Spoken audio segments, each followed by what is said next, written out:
Please subscribe Ito Money Vlog.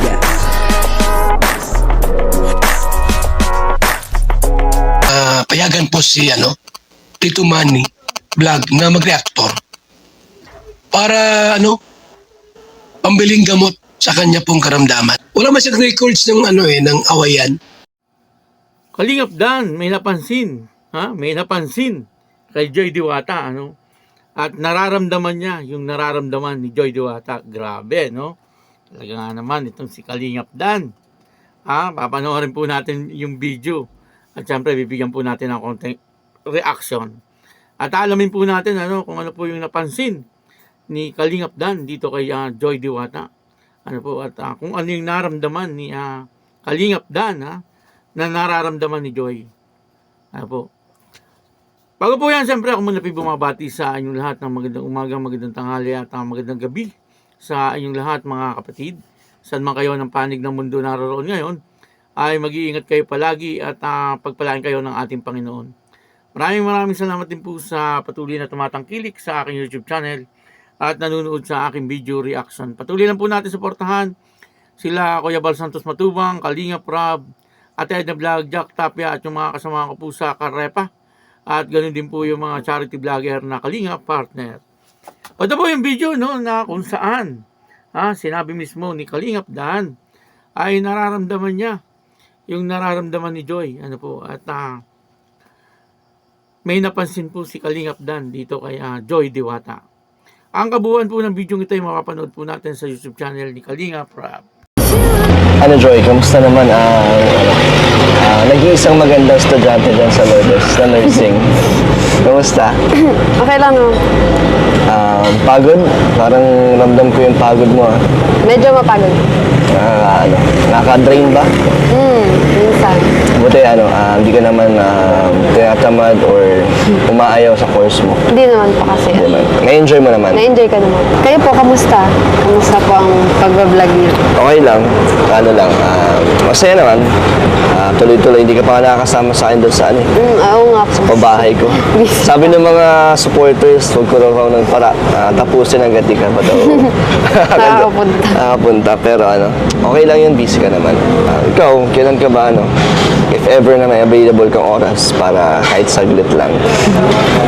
Hindi ko pa po alam. Siguro po mga Sunday. Sunday? Kasi di ba umuwi ka sa kila mama mo? Apo, minsan. Kaya sayang naman. Once a week ka lang naman umuwi, di ba? Eh di pag na lang, available ka. Opo, Kahit pag weekdays, di ba? Kahit saglit lang. Kahit may pasok ka, kahit lunch break mo lang. Ay, sige. Di ba? Saglit lang. Katulad nung nagpa-cleaning tayo. O nga pala, yung magpapasta natin, kailan mo balak gawin? Pag pag walang pasok. Pag walang pasok kasi hindi kaya na isang oras yun eh. Medyo matagal din yan. Sige, schedule na lang natin. May pansin ako sa Joy. Parang hindi ka naman mukhang stress. Parang blooming ka nga eh. O inspired ka? Kanino? Saan ka inspired? Meron ba? Meron? Ikaw po. Sino? Joke. Yung po, napanood po natin yung video, talaga nga naman, may date. May date po yung dalawa. Si Joy Diwata at saka si Kalingap Dan, bagay na bagay, po. Etong dalawa kasi pogi, si Kalingap Dan. At ito naman si Joy Diwata, siyempre maganda. Ang gustong-gusto ko po kay Joy Diwata kapag siya po ay tumatawa. Kapag siya ay tumatawa, talagang parang ang bait niyang tingnan, Parang sa paningin ko ay talagang yung hindi po siya makakabali kahit ting-ting.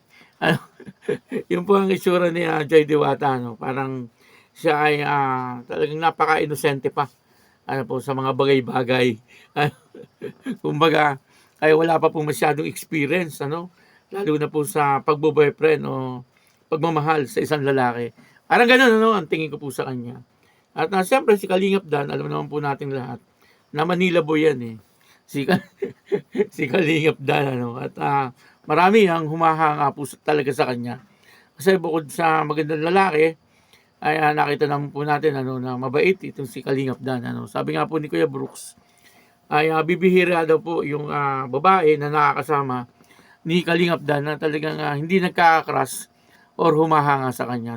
Pwedeng totoo po yun, ano, dahil po sa itsura ni Kalingap Dan, no, talagang ano, mga artistahin din ang kanyang dating, ano po.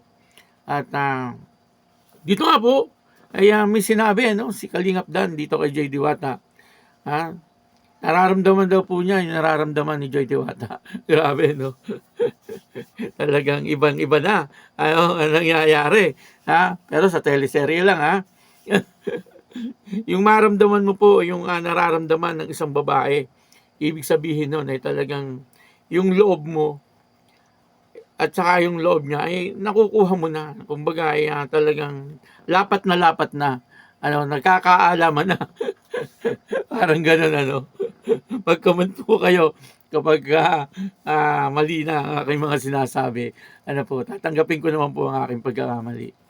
At yun na, ano, sabi ni Kalingap Dan ay ramdam daw po niya yung pagod.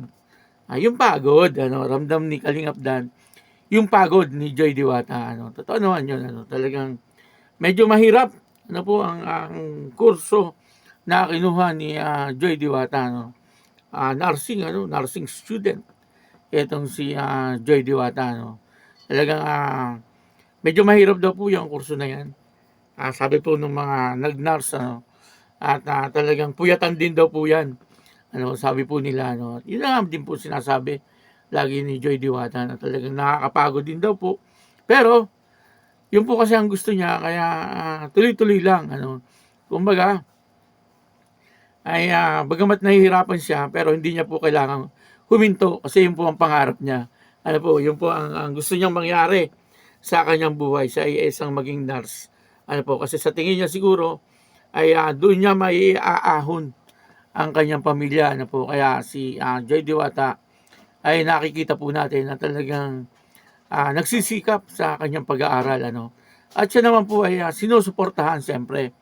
Walang iba kundi si Kalingap Dan. Ano? Siyempre, ganoon din po yung pamilya niya, no? Ni Joy Diwata, no? Yung kanyang mga kapatid at si Nanay Imelda ay suportado po siya, no? At siyempre, yung kanyang papa. Kilala niyo ba kung sino ang papa ni Joy Diwata? Doon po sa vlog ni Andy Kayakap, sabi niya po ay tinuturing na niyang anak itong sila Joy Diwata, ano. At ganoon din naman po sila Joy Diwata, tinuturing nilang parang isang tunay na ama itong si Andy Kayakap, ano. Kaya ang kanyang papa na tumatayo sa ngayon ay walang iba kundi si Andy Kayakap. Ano, shout out Andy Kayakap. Ano, na talaga namang napaka bait na tao at napakasipag na vlogger. Charity vlogger at scouter din po 'yan, si Andy Kayakap. Ano po. At yun na, ano, kumbaga ay talagang nagkakakuhanan na po sila ng loob, ano, ni Kalingap Dan at saka ni Joy Diwata, ano po. At dito naitanong din po ni Kalingap Dan kung bakit hindi parang stress. Yun po ang napansin niya, no. Yun po ang napansin ni Kalingap Dan. Hindi naman daw po stress si Joy Diwata, ano. Ang sabi po ni Kalingap Dan, baka daw po inspired, ano. Sino po daw yung taong iyon? Ang sagot po ni Joy Diwata ay ikaw. Grabe, no. parang narinig na ni Kalingap Dan, pinapaulit niya pa uli. Ano, parang gano'n, ano. Kasi siyempre masarap po mapakinggan yun. Ano, kaya inspired si Joy Diwata ay dahil po sa kanya, no. Kumbaga sa lalaki ay malaking ano yun, ano, malaking points.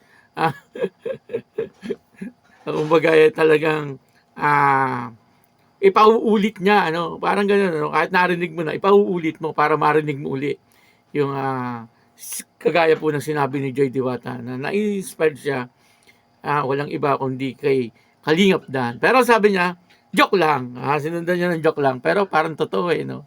Ako po hindi naniniwala na joke lang yun. Ano, parang totoo po yun. Sa teleserye lang naman, ano, sa teleserye.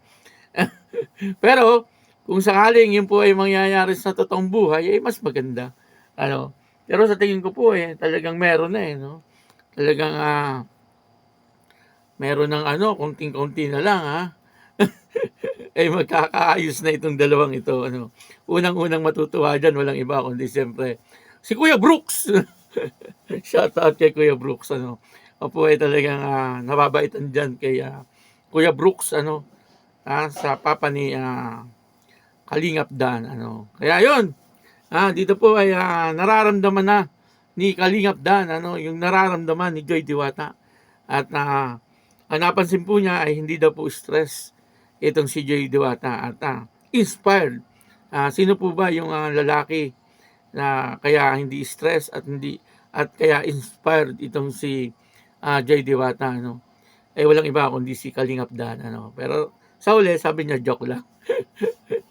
Kaya yan, maraming salamat po sa inyong lahat, ha. Patuloy lang po natin suportahan ang Dan Joy, ano. At napakaganda pong teleserye ang director po niyan, siyempre walang iba kundi si Kalingap Rob. Ano po, suportahan po natin. Ganun din po si Kuya Bal at si Ate Edna. At si Kalingap Dan, ano. Sama na rin po natin si Kuya Brooks, ano. Kuya Brooks na talaga, ano, napakabait, ano. Sa po yan sa hinahangaan kong charity vlogger, si Kuya Brooks. Ano po. At ako po si Tito Manny Vlog na nagsasabing God bless you all. Diyos mabalos.